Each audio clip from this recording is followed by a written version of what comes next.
Good afternoon, everybody, and welcome to week 6 in CE 165, Food and Beverage Cost Control. We are so excited and proud of this class. You guys have rocked the house, literally, not only with your GPA, but with your on-time submissions, which shows a true dedication to the program and the profession of culinary arts. And we are very, very proud to be associated with all of you. Chef Gregory and I were speaking earlier, and what a fantastic opportunity.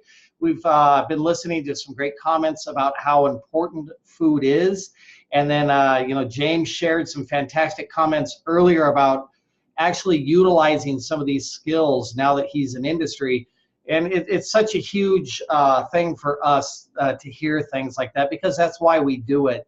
To help everybody and see everybody grow within the industry. So thank you very, very much. I am down my partner this evening. He has a very legitimate excuse. He is a new father, so to a beautiful baby boy. So congratulations, Chef Gregory. We're certainly going to miss you tonight, and I wish that you were here. But more importantly, you're taking care of your family, and that's what matters at the end of the day. So we hope to see you back soon. So here we are in week 6, the final live session for this class. So how's it feel, everybody? Good? Yeah? I'm excited. Yeah? Because I'm excited about everything that I learned, and I got a offer to be co-partner for a new restaurant that just opened. So took everything that I've learned, and I'm just like so excited to actually get to apply it now. Oh, that is awesome. That's great news, Alexandria. We're awfully glad to hear that. So I want everybody to know that it's really important to keep us posted on some of these great things that are happening to you once you're in industry, because it helps motivate us. And we're going to talk about employee motivation here in a little bit. But when we hear things like that, that's what it's all about. So, Don, what were you going to share? There goes my dog too.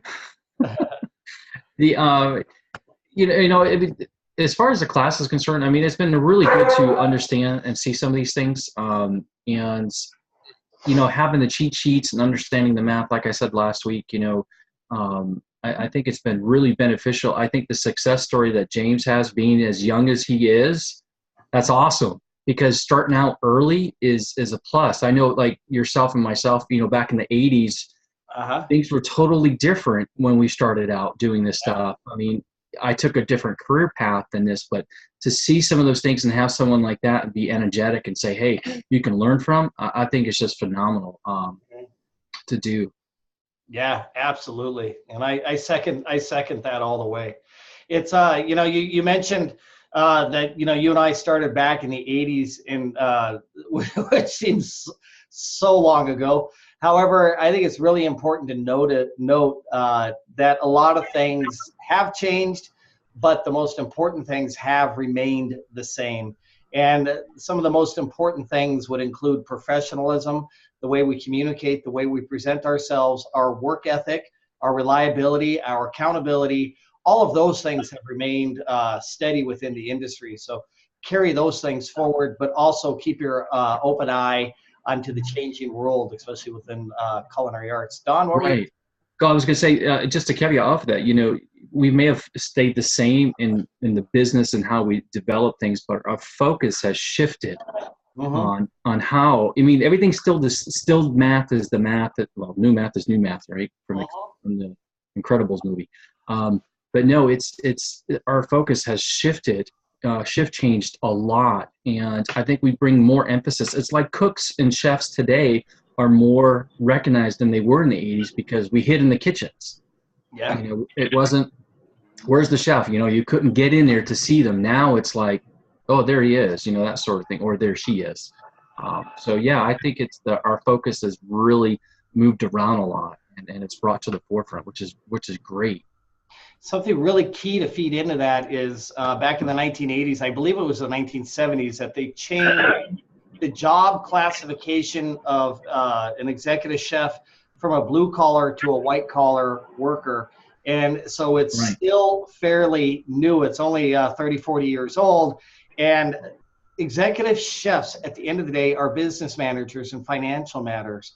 My first executive chef position at a very nice hotel when I was younger, my first day there, they said, we want you to understand that food and beverage is an amenity to the resort, and it is a loss leader, right? In other words, the budget was not of a priority, and this is quite a few years ago.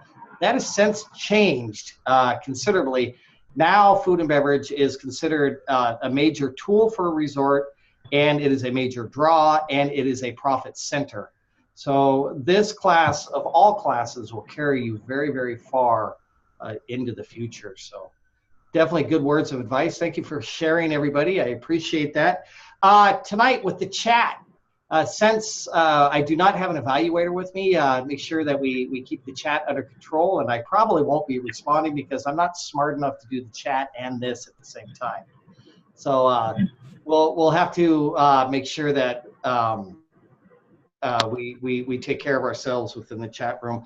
Do we have any feedback on week 5? Does anybody want to share? Anybody? Gregory, what about you? How'd you like week 5? I mean, I liked it all. It was good, but it was just something about the decimal point when you got to move it twice. You know, it was just like coming out wrong every time, and I couldn't figure it out for nothing. And I like go back and redo it, make sure that I did it right, follow the steps, you know, with the notes and everything. I still did the same answer, but when I was doing the work, I was always 2 numbers off. Okay. I kept coming up with the same thing. Like it was like, I think it was like point 22, 88, 45, something like that. So I did 22.88. But it was actually, I think the answer was like 26, I believe. 26%? Yeah, I think it was 26% if I'm mistaken. But I didn't see how they was getting that and how I was getting mine. So there was something I was missing, or I was looking at it trying to figure out too much, and I might have missed the number. So. Okay. I always think about it 2-step into the left, right? 2-step to the left, right? Just move that decimal point over. And then tonight, in a little bit, when we go through the helpful folder, we're going to talk about that. If you still don't understand and you have more questions, make sure you let me know while we're talking about it, and I'll take some extra time to explain it to you, okay? I appreciate that. Sound good? All right. Gabriel, what's going on, man? I thought I liked week 5. It was a little bit more for me. Some of the things that I deal with a lot too with work every day, which made it a little bit easier as far as, because all the other weeks through up to week 5, everything seemed like a trick question. Which is fine, because in real life it is a trick question. Yeah. You know, so, but you know, I thought, you know, like the inventory and you know, as far as that goes, that was, I didn't need to reach out to my tutor, put it like that. Oh, good. So I felt pretty solid on week 5. Awesome. Week 5 is very, very essential for your growth within the culinary industry. Always remember, beginning plus purchases minus ending inventory equals food cost. And that's one of the most basic elements, the most basic things that you will work with. And that does not change from place to place, whether you're working in a foreign country or whether you're working in the United States. It all balances out to that right there. So, does anybody else have any more comments regarding week 5? I do. What's that? This is just from experience.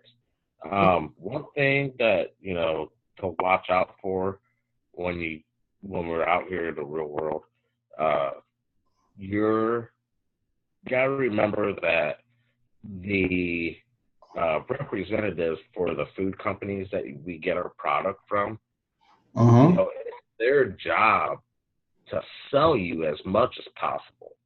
Yep. You know, I worked for a restaurant. It was on an island, so it was like a destination location.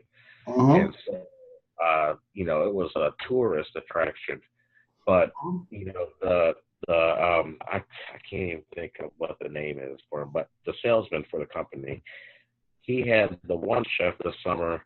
He was getting like $40,000 trucks Mhm. coming in, and I was in charge of the pantry. So that was my responsibility to decipher everything, Mhm. and you have to be able to communicate to those people ordering or watch your ordering, because they'll push as much product on you as you can, even if you don't need it. Yep. You have to be able to tell them no. So that's just a heads up. They'll get buddy with you, but it can really mess up your inventory and it just kind of trickles down with the numbers and everything.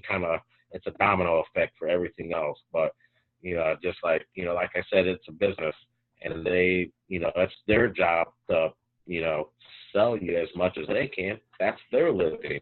It's a very scary business, and never ever accept what they try to sell you at the prices they try to sell you.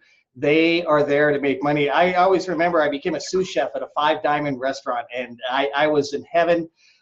They had their food show this weekend. Our food purveyor brought us in. Next thing you know, Burt Reynolds and Lonnie Anderson come in on a private helicopter. They land on top of the building. They come down and they have dinner, not just with us. There were about 100 people there. They got up and they gave a nice speech. And then by the end of the evening, they had given us some television sets and bicycles. And then they wanted us to lock into certain contractual obligations. Of course we did. We did everything that was expected. But it's a real business of sell. So be extremely cautious when it comes to dealing with food purveyors. It's a major source of money loss.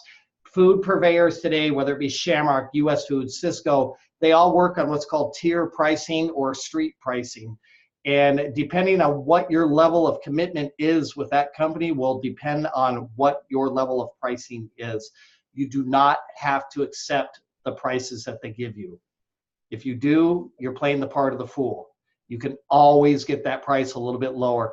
And then what we do now, and this is sad to say, but we pin purveyor against purveyor to drive our prices down, because they can sell, but we can buy. Right. And I would make GFS and Sysco, hey, now it's a battle between you guys. Figure it out, yeah. You guys, whichever you guys figure who's going to give me the cheapest price, and that's who I'm going to go with. Now you guys battle it out. Yeah.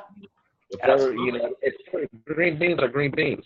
They don't like spinach, whether it comes from Sysco or Gordon. Mm-hmm. So if I can get it cheaper, that's the one I'm going to go with. Make them compete against each other. You know. It's the opposite side of the money-making spectrum when you have to buy. So thank you for those comments, Gabriel. I appreciate that. Don, what's going on? Yes, sir. Sorry. So make it quick. So KRP Cincinnati, Lonnie Anderson, right? Week 5 was really good. It was pretty easy. For me, it was. The cheat sheets that are being put out, can you put them somewhere where we can really find them? Because I think in the entire 5 weeks we've had the course, I've only found one. So it makes it really challenging.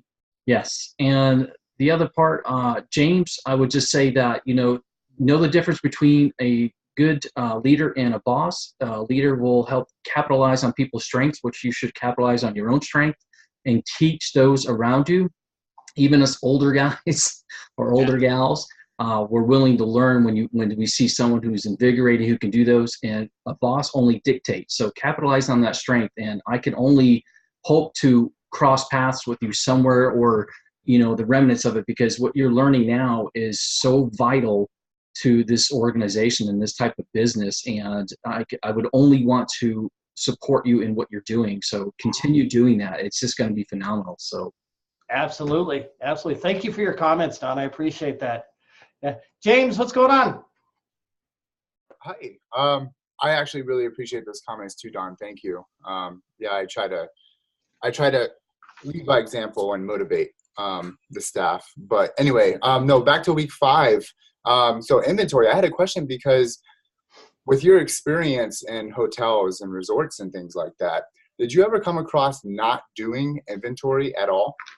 There are certain places, as we were talking about earlier, things are changing within the industry radically. We're becoming more reliant upon our POS systems or our inventory systems about what's coming in our back door and what's going out.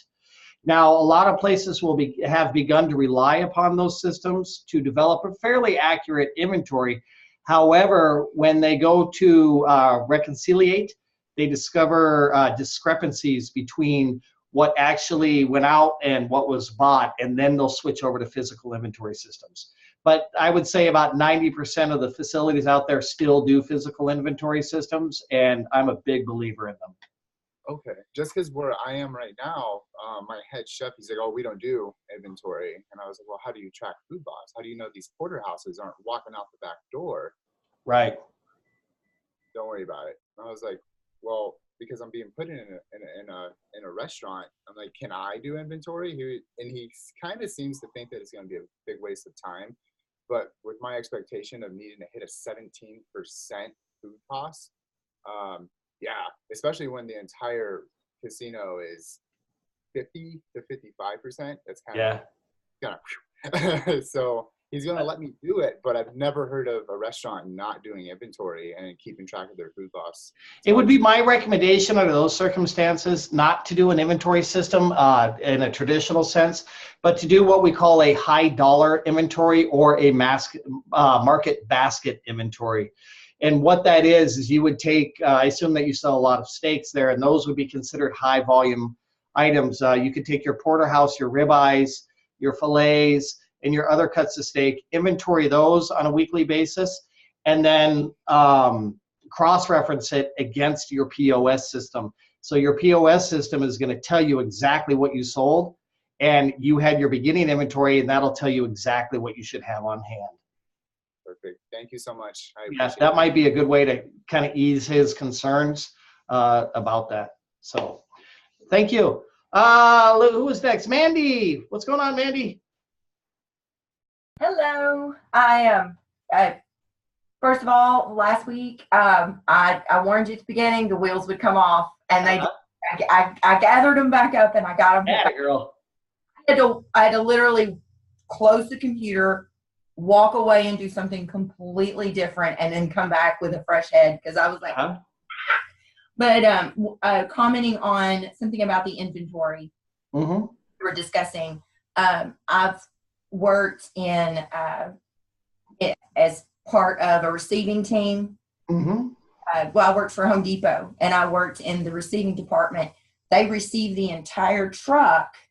It's one barcode on a sheet of paper, or on these papers. What's on the papers is supposed to be in the truck. Now, I'm relying on someone at distribution center to have done it right. I tell you how many times, and it's a little here and a little there. They would have sent 2 $300 welders, but there were 2 $500 welders on the paper. Well, and of course that comes up, we had it all computerized. So when I would go put that in the right department, that's when it would come up. Hey, it says we have 2 of these, but we have 2 of those. Anyway, I trust but verify.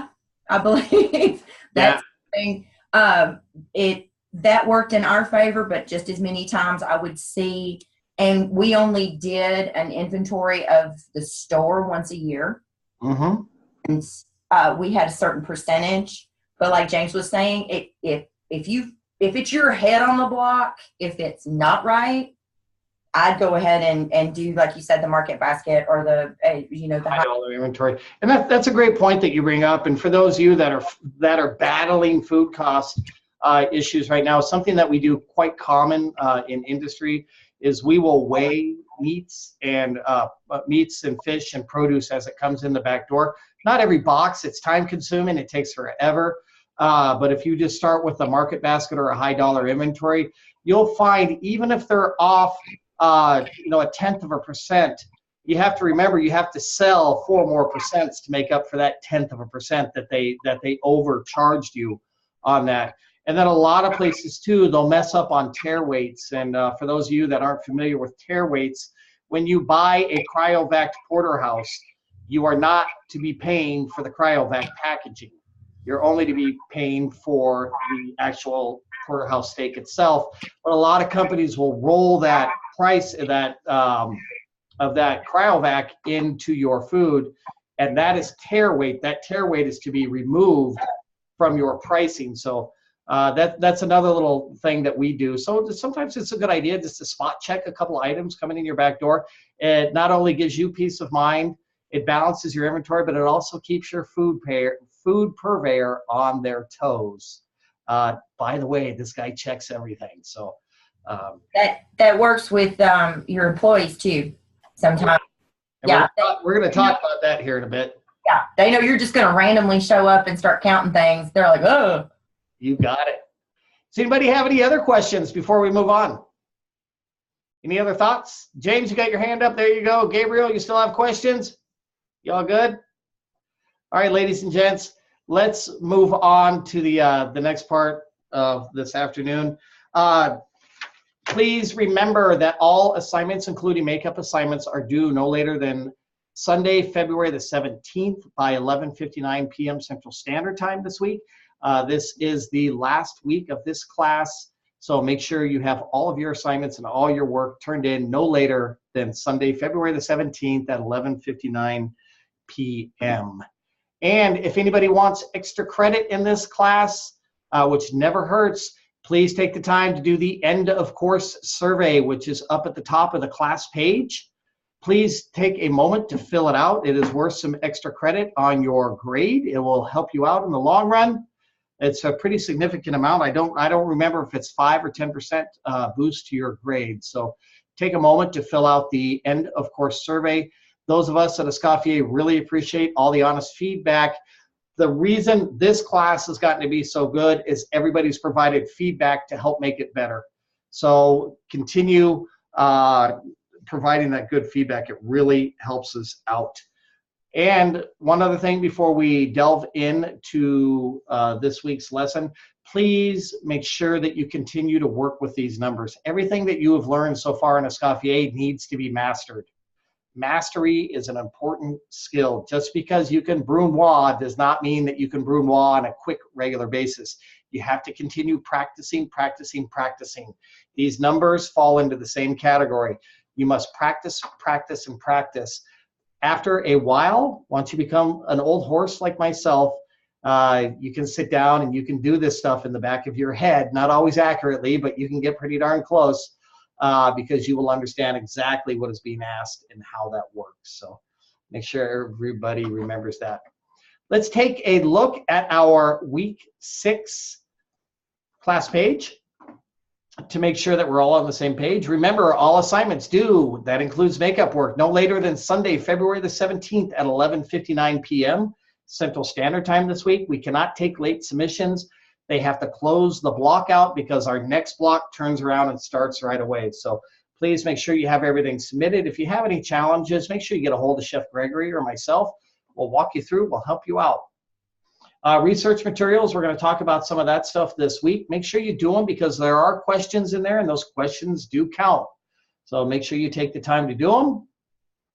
And then our assignment this week is accumulation of everything that we have done so far in this class. So this week's quiz is going to be I believe it's 2 questions from each of the prior 5 weeks, which we're going to go through all of them here in just a few moments. Before we delve into that though, we're going to talk about some of those research materials here quickly. And we've been focusing a lot on labor cost lately. However, one of the biggest, if not the biggest, variable cost that you are going to have in any restaurant is going to be labor. Labor cost is huge. You're talking about 20% labor cost in the kitchen and then about another 20% of labor cost in the front of the house. It is a major variable expense that needs to be managed just like you manage your food. A lot of people have a tendency to overstaff, which slows down productivity because you have too many people in there and you're spending too much time delegating. And then when they do go to schedule, they have a tendency to bring everybody in at the same time. Has anybody ever worked at a place like that? 3 o'clock shift, right? We're all here. 4 o'clock shift, we're all here. One of the biggest, yeah, Gabriel has. So one of the biggest labor saving things that you can do is stagger your staffs in. Not everybody needs to be there at 3 p.m. Not everybody needs to be there at 4 p.m. You can bring one in at 2:30, another one in at 4:30, another one at 5 o'clock. One of the best ways to think about labor, everybody tries to make a major cut in labor, and it doesn't work that well because you're going to send yourself short when you do that. What you do is you trim everybody back a little bit. If that continues to work efficiently, then you'll trim everybody else back another 10 minutes, another 15 minutes here, another 15 minutes there. And then make sure that you spread your labor cutbacks evenly amongst your staff. So this way you don't lose employee morale. If you have a bunch of employees that work 40 hours a week and you start scheduling 2 guys at 38 and everybody else at 40, guess what's going to happen to those 2 guys? They are going to become what I refer to as a cancer. A cancer in the kitchen is somebody who is negative, angry, and spreads disease throughout your kitchen. So make sure that you do it evenly. You should always be scheduling your staff members at no more than 38 hours per week. There's always a little something that's going to happen that's going to push them over the edge. You do not want to get them into the 40-hour range. Anything after 40 hours becomes overtime in most states, and that is time and a half, and your labor cost is going to go through the roof. You budgeted to pay somebody $10 an hour to wash dishes.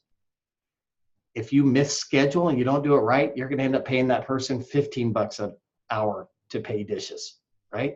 That's not good, right? That's a 50% increase in the cost of your labor. So be very conscientious about the cost of your labor.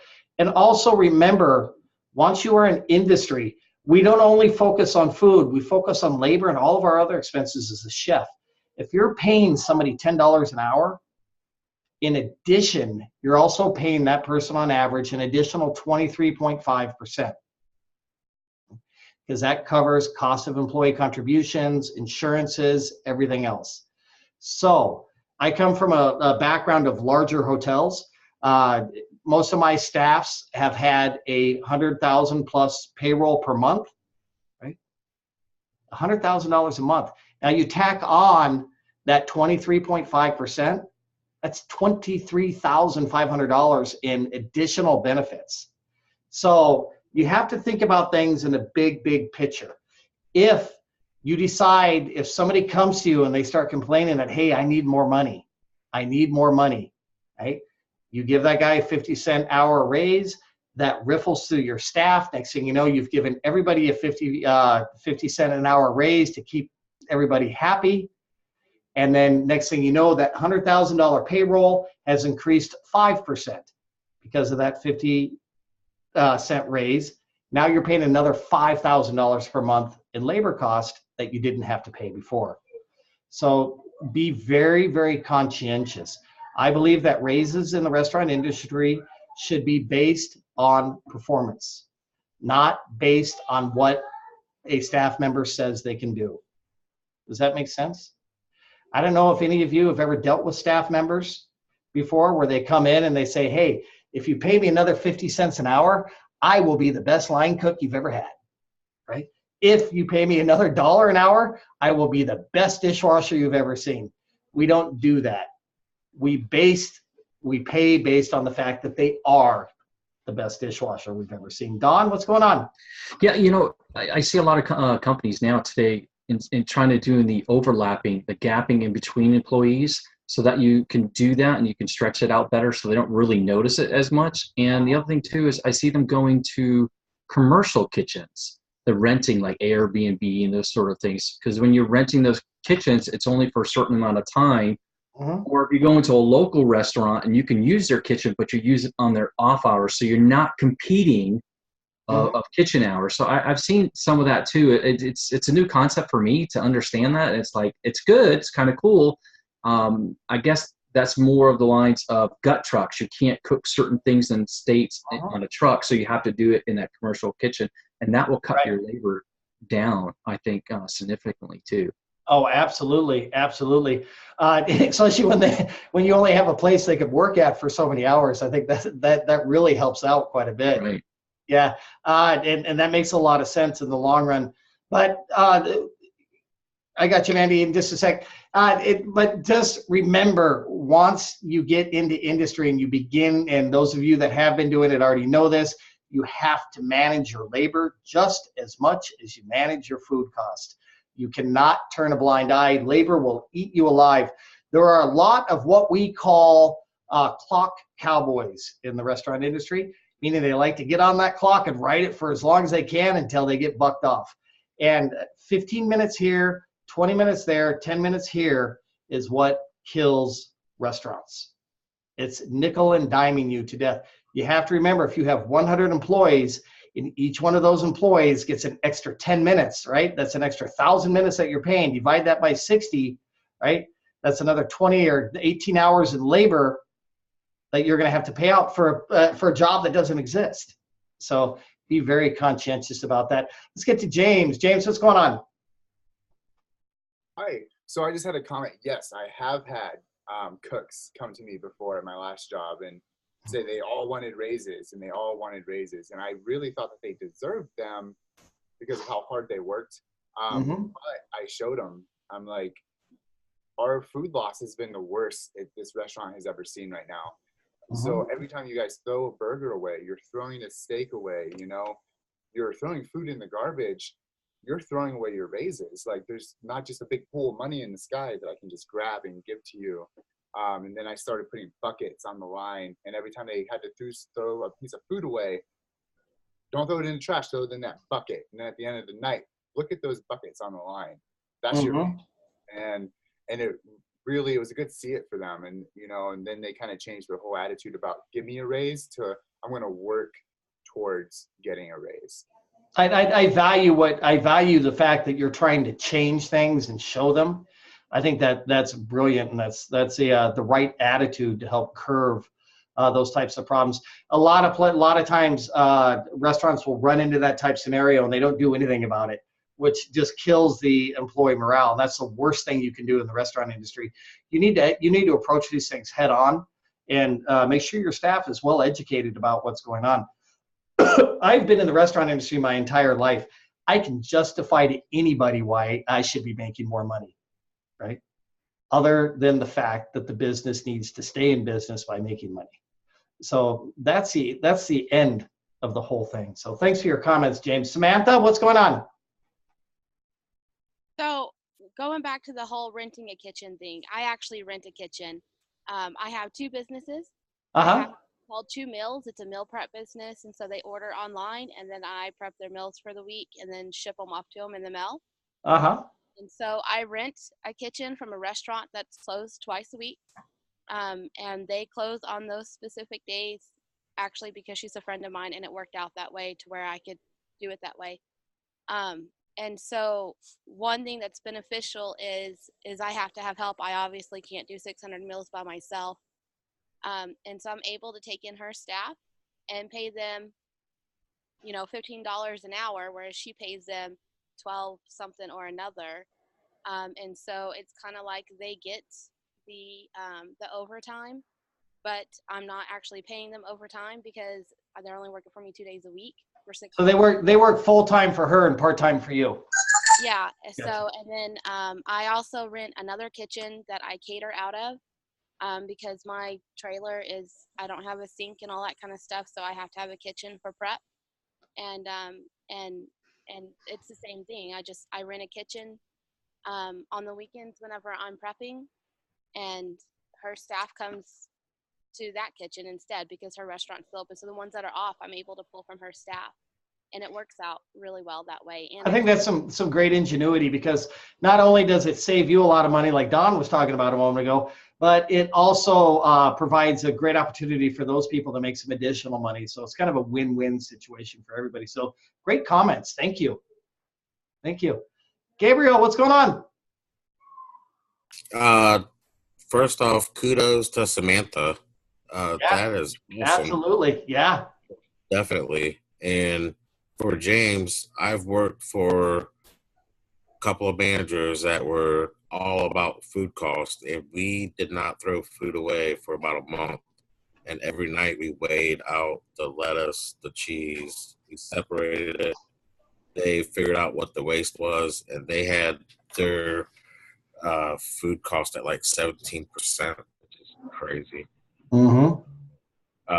But they had it down to a science. But they took those steps to do it. And that was really cool just to see how that all worked out. And also for Don, I have talked to a couple other chefs, and they're trying to do something that's like a commissary where they could pull in like people with food trucks and stuff that need a place, a steady kitchen where, they can prep, where everybody kind of puts in together, and then everybody has a place to do it, and then they can go their separate ways and do their business. But, I guess that's starting to be a common thing now where people are starting to team up and let's get a place so we can do our thing, and then,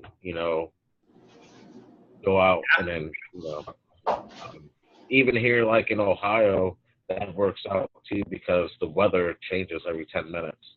Yes. I mean, so yeah, a lot of that stuff is going on.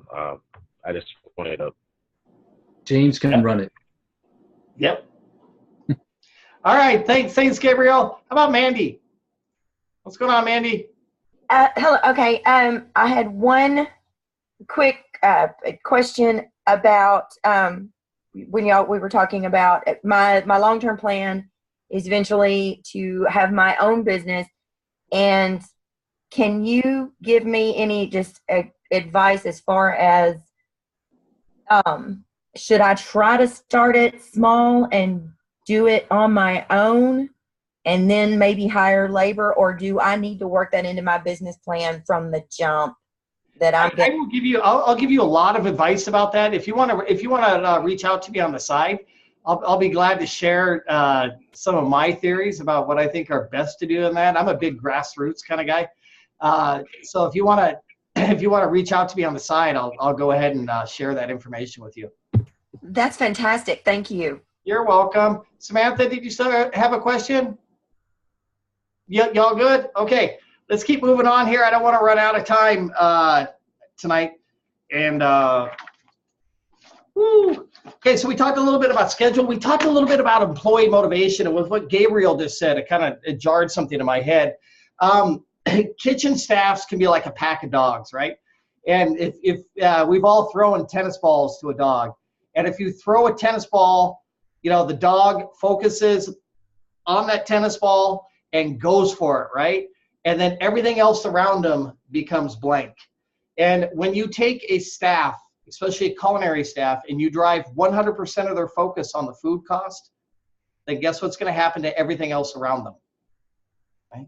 Cleanliness will drop, quality will drop, everything will drop, but your food costs will drop too, which is your ideal goal. So when you go to create a focus for your staff, you have to make sure that you keep that focus broad and do not ignore other things that are going on around them. And one of the biggest things that we deal with in the restaurant industry is employee motivation. Money motivates people a lot. And unfortunately, in this industry, there's just not a lot of money to be handing out to people. We don't walk through the kitchen handing out $100 bills. It just doesn't happen. So we have to find other ways to keep that staff happy. It's a stressful job, but a lot of things that I have found that work in the past everybody loves appreciation, don't they? Thank you for doing a good job. Shaking your hand. When you become an executive chef, you become very busy. You've got a lot on your mind. But when an executive chef stops and takes time to talk to the dishwasher and say, hey, you're doing a great job. How are you doing? How is everything? What can I do to make your job better? That goes miles for appreciation and developing loyalty.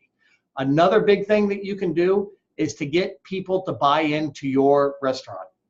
What I mean by that is if you can solicitate and incorporate people's ideas, especially your staff members, into what's going on in your kitchen, it becomes theirs. They are going to their job. And that's what you want. That's a motivated employee who takes ownership for what he does. Next time you guys write a menu, once you're in industry and you guys put together a menu, talk to the people around you. Hey, what do you guys think we should have on our menu? It's not about you. It's about your restaurant. Right? And if your staff can put their ideas or make suggestions, hey, I think we should do a sweet potato dauphinoise. Oh my gosh, that's awesome. And you as the chef take that and incorporate your green chilies and Gruyere cheese into it or whatever the case is. That employee, next time that dish goes out, is going to be like, yeah, I had something to do with it. And it's his restaurant. And you want that feeling. That's very, very important. And then quickly, we're going to talk a little bit about shrinkage. We touched on this, I believe it was last week. Pilferage within the restaurant industry is huge. Biggest thing that restaurateurs make, we are very busy, we turn a blind eye, and we trust people. Do not trust anybody in your restaurant. Your food, your labor, your money, and your chemicals, all that stuff is cash. It's money, and it will disappear. You would not walk into somebody else's house and leave a $100 bill sitting on the table and trust that nobody is going to take it, would you? You wouldn't walk into a grocery store and leave your wallet on the floor, would you? Don't do it inside your restaurant. Customers are notorious for trying to get additional things out of you. Okay? I have had an amazing amount of stuff stolen over the years beyond the salt, the pepper, the fork, the knives, the napkins, the artwork on the table. I had a Gueridon stolen. I had a $1,300 bottle of Louis XIII stolen. I mean, the list goes on. You have to be very conscientious of that. Just because they look like they're a nice person from the church, they're gonna get you. Stuff walks out your back door quite a bit in the restaurant industry. You have to come up with certain programs of inventory control. As your employees are leaving at nighttime, put yourself by the back door. Instead of investigating and searching them, just take time and say, hey, thanks a lot. I really appreciate the hard work you did today. Hey, you really cranked out that 20 top. I appreciate it. But during that conversation, just, see what's going on. Not only did you make that person really happy, but they're also not going to take anything because they know you're at the back door when they're leaving, right? So it kind of kills two birds with one stone. And you really have to be that way, unfortunately, in this industry. There is a section in there about standardized recipes in your research materials. Please read and adhere to that. Standardized recipes are basically in reference to a format. The format of recipes that you use in your facilities should all be exactly the same. Number one, it allows you to easily work with them because you know the format. Number two, your cooks and your culinary staff can easily decipher them because they are used to that format and it makes sense to them. And then number three, it really helps create a quality, consistent product. Standardized recipes are critical. I don't know those of you in industry that have, the chef hands you a piece of paper with 5 pounds of this, 6 pounds of that, 2 tablespoons of this, 8 ounces of this, and it says, do it. You're like, yeah. And you can hand that same piece of paper to 4 different people and end up with 4 different dishes. Yeah. You don't want that. You have to have standardized recipes. They are critical in the long run. For the last 15 minutes of class tonight, we are going to take a look at our quiz problems for this week and go through this. And I need some help from all of you. So feel free to unmute yourselves and answer some of the questions so we can get this right. I took the test. I thought it was fairly straightforward, but I did misread some of the questions, so you need to be conscientious about that as you're doing this. I need to pull up my calculator as well. So the first question, you have 4.5 pounds of egg whites. You need to make 8 ounces of one serving for consommé. It's fairly simple. You just need to figure out how many ounces are in 4.5 pounds.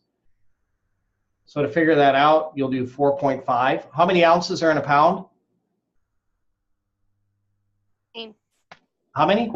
16. 16. Okay. So now we know that we have 72 ounces, right? So all we did is we did 4.5 times 16. That equals 72.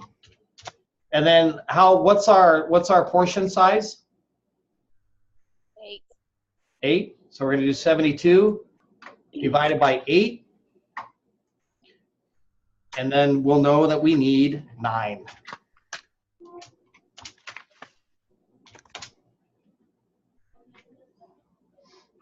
Does everybody understand that? So if your portion size is in ounces, convert everything into ounces and then just divide. So if you have 4.5 pounds and you need to find out how many ounces, all you're going to do is convert the 4.5 pounds into ounces by 4.5 times 16 divided by 70, or that equals 72. Divide by 8, that equals 9. Any questions on that one?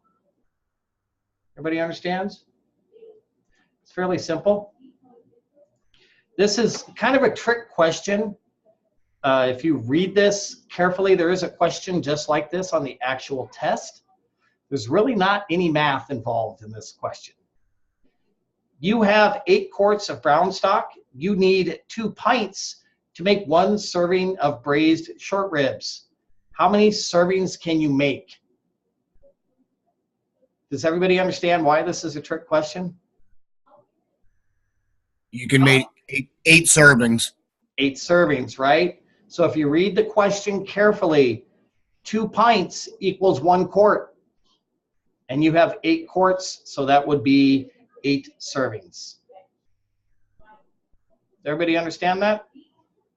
Okay. You buy 1 gallon of milk. 1 portion of waffle requires 1.2 pints of milk. There's a couple of ways to go about this. However, it's fairly simple.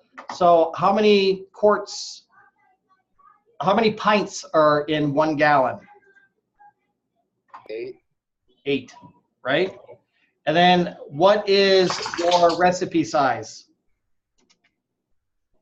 To make 1 portion of waffles, how much milk do you need? 1.2 pints. 1.2. So all you're going to do is you're going to divide 8 by 1.2. That's a big number, so I got to use my calculator. Okay. So that's going to be 9.6, and we're going to round to 2 decimal. So the answer will be 9.6. Does everybody understand that? Any questions about that? Okay, this one, although it looks kind of complicated, it's extremely simple. I remember there was a question earlier about some of this food cost that's going on. And Chef Amy does beginning inventory, and she has $4,638 in food products. Beginning inventory is $4,638. Okay, the following Thursday, she does ending inventory and finds that she has $3,694 in food. She looks at her sales and finds that she made $2,514 over the same 7-day period. What is her food cost percentage of sales? Okay. This tells me right off the top of my head that this number is going to be a little bit skewed, just looking at it. So how do we figure this out? Add all your purchases together. Okay. Beginning inventory. Okay, so we're going to add our purchases with our beginning inventory.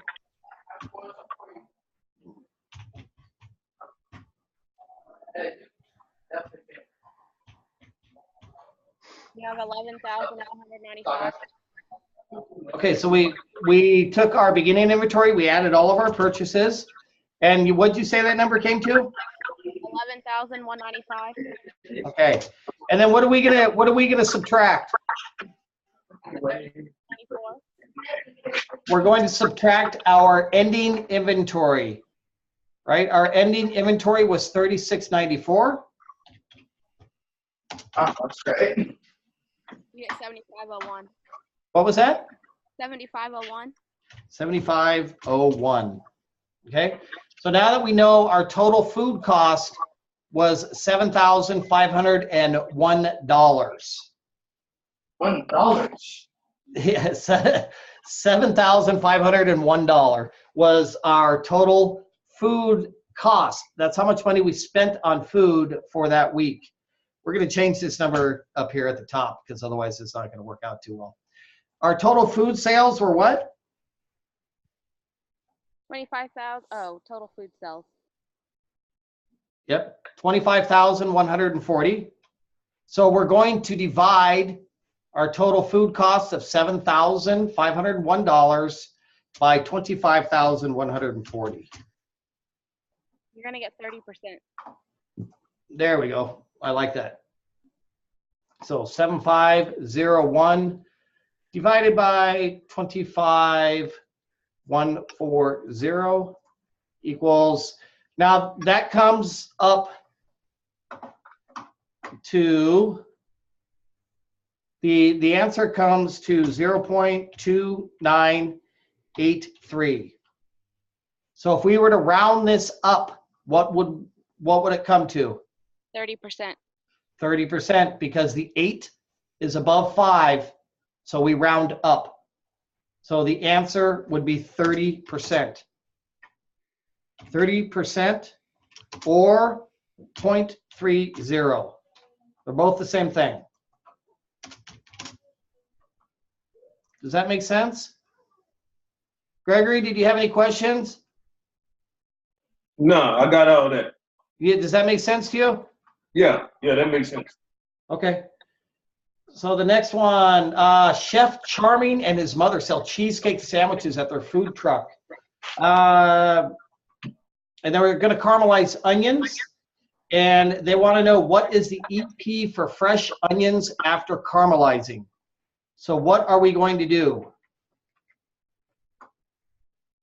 What is the AP price of fresh onions?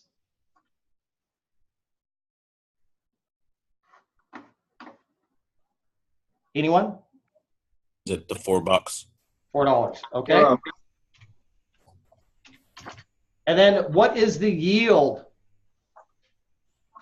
70. 70. Okay, so $4 is our AP price. Our yield is 70% or 0.70. It's the same thing. So that will come out to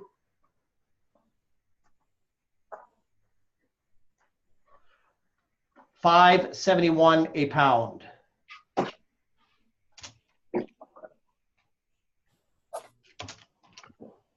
Everybody knows what the hashtag means, right? In the restaurant industry? The hashtag refers to the unit of pound. So whenever you see pound, we represent that with a hashtag. Okay. Anybody have any questions about that one? Good. We're good? Okay. Okay, the ingredients for your braised ribs cost $11.32. And your sale price on your menu is $21. What is your contribution to the margin? $9.68. $9.68, right on the money. Okay, that one's fairly simple. Menu price minus cost equals contribution to the margin. Contribution to the margin goes to cover all of your cost other than food cost.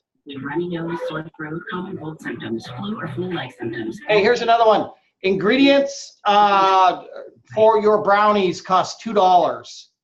You need to sell this at 30% food cost or lower. Round to the nearest cent. What are you going to sell it for? Pay no more than $5 per month with a Repatha copay card. Anybody figure that out? Regrets, and I don't have the years, but what I do know is Boost. Delicious Boost high protein nutritional drink has 20 grams of protein. Oh. 667.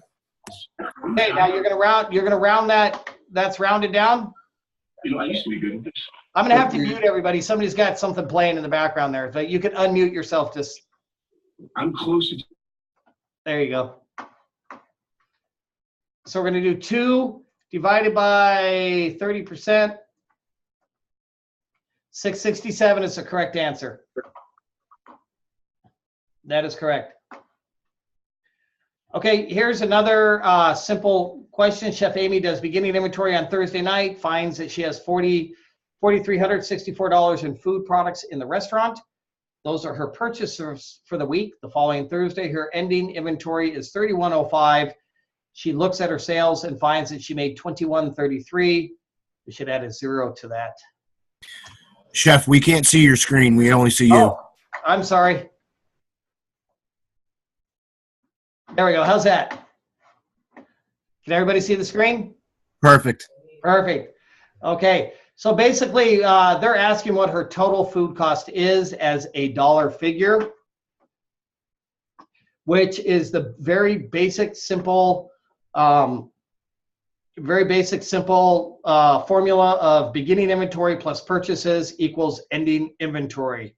So her beginning inventory was 4,364, and then you're going to add in the purchases, 1,809 plus 1,878 plus 2,397 plus 684 for dairy. So that's going to come to $11,132. And then you're just going to subtract your ending inventory of 3,105. 3,105. So she spent $8,027 on food. Beginning inventory plus purchases equals ending inventory. Any questions about that?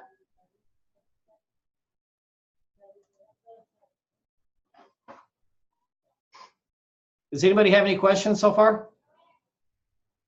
No? Everybody good? No, I got all that. I want to make sure we don't lose anybody here on the on this. We're almost done. Question. Okay. So you buy egg noodles at $2.40 a pound? Sound like Gabriel had a question. What's that? Sound like Gabriel had a question. Oh. I was just gonna say, like, when you make your order for all your stuff, so you have your inventory sheet. Uh-huh. And then once you have all that added up. Now repeat your question. I was gonna ask about, like, your inventory. Uh-huh. But I answered it myself. It's all right. Okay, good job, Gabriel. Figure that one out. It's all good. I have a lot of kids too. I know how you feel, man. Yeah. All right. Let's move on to the next question. So this one is fairly simplistic if you think it through in your head. You buy egg noodles at $2.40 a pound. One portion of chicken noodle soup requires 3 ounces. How much do the noodles for one portion cost? There's a couple of different ways you can go about this, but the easiest way is going to be take the as purchased price, divide it by how many ounces are in a pound. How many ounces are in a pound? 16. 16. So now we know that 1 ounce of noodles cost 15 cents. So 240 divided by 16 equals 0.15. And then you're just going to do 0.15 times how many ounces? 8. Times 3, because they need 3 ounces, or 3 ounces to make one portion, right? And so that will equal 0.45. Does everybody understand that? That one's fairly simplistic. So you just take your pound and you have to break it down into ounces, right? $2.40 a pound divided by 16 cents an ounce. That tells you how much each ounce costs. You know that you need 3 ounces for a recipe. So you'll do 3 times 15, and that equals 0.45. And then the last one, and there are a couple schools of thoughts on this last question, where you can feasibly take how much you paid for this and then simply divide it by how many portions you get, and that will give you your adjusted cost per pound. Okay. Oops. Hi, Franklin. Sorry. So that is one method that you can do. So you can take the total cost. If you buy a salmon for $80, you butcher the salmon and you end up with 8 portions. That means that you paid $10 for each portion. Okay, that is one method to do it. Before anybody asks, we do that a lot in industry as well. But Carol owns her own barbecue company that sells brisket for $12.62 a pound. After it is smoked for 10 hours, she buys brisket for $8 for an average purchase price of $4.03 a pound, and they weigh $13.25 each. They're 13.25 pounds each. Once they are done smoking, they weigh 7.95 pounds each. What is the yield of the briskets after Carol is done smoking them? Fairly simple. What is the end weight? Anybody? 7.95. 7.95, right? You're going to take the end weight and you're going to divide it by your starting weight, which was 13.25. 13.25.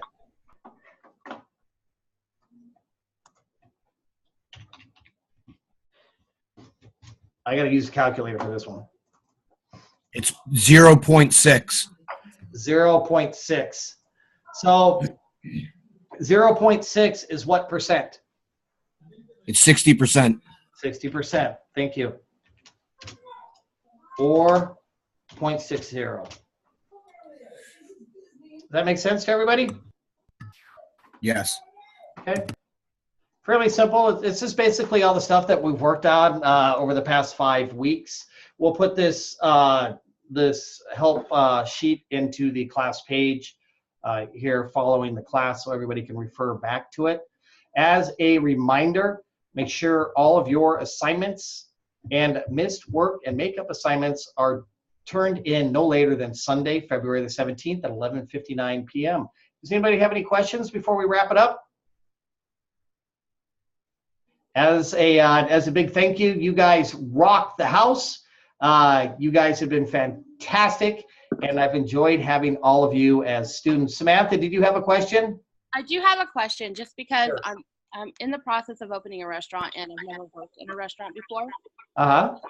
What do you do, like, with the leftover food that's already been prepared? So, I mean, obviously certain things are made in advance, and if you don't sell it all, and it's not going to go, last another day, then what do you do with it? Well, ideally, and that will happen when you first open the restaurant, you are going to have leftovers that don't become usable. But as you progress, you're going to get that pretty narrow where you're not dealing with leftovers, because that's an expense, right? So, for example, if you prepare mashed potatoes and you have mashed potatoes left over the next day, you as the chef need to think about what you can do with that. Do you make a mashed potato soup? Do you make potato croquettes? What can you do with it? So you have to figure out exactly how you can continue to utilize that product. There should be no reason to be discarding anything. It is not suggested at all. If you're overproducing, then shame on you. If you're underproducing and you're running out of food, shame on you. You're going to have to find that magic part where it fits. Sound good? Dovetail. Dovetail from one item to the next, right? So. Hey, Chef, if I may real quick. Sure. As you know, I'm the executive chef of several restaurants. Well, of a commissary kitchen. We run several different locations. and I cook for it. I know, like, a lot of the times when we have certain things, I mean, obviously there's certain things that you can't use over a certain period of time, like rice. After, 2 to 3 days, it starts to grow bacteria and it's unusable. So if I have leftover products like that, I try to use it in a soup the next day. Even like you touched on the mashed potatoes, we tend to either try to do like a potato cake or croquettes. We try to use it as a binding agent for, like, if we're doing crab cakes, things like that. Absolutely. Yeah. Yeah, absolutely. You have to stretch everything out. You have to remember, everything that comes in your back door, you pay for. Everything that goes out your front door needs to be paid for. It's a simple equation. What goes in must come out. What comes out must support what comes in. So thank you for sharing that comment, Eric. I appreciate that. And ladies and gents, as we wrap up this class, please remember to stay in touch. Just because you're not in this class anymore doesn't mean that you cannot reach out and ask us questions. We will do our best to guide and direct you, both Chef Gregory and I. And we want to thank you all for being our students. You guys have been an awesome class, and we wish you the best of luck. Yeah. All right, everybody, take care.